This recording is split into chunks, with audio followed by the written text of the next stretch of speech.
প্রশ্ন 28। বৈজ্ঞানিক দৃষ্টিতে ঈশ্বর আছে কি?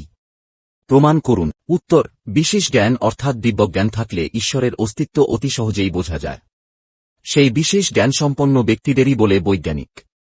কিন্তু জড়বুদ্ধির বাইরে যারা এগোতে পারেনি তারা এই জড় জগতে বৈজ্ঞানিক বলে পরিগণিত হলেও তারা প্রকৃত বিজ্ঞানী নয়। ঈশ্বর আছেন কথাটি অতি সহজেই প্রমাণিত করেছেন আধুনিক বিজ্ঞানীরাও।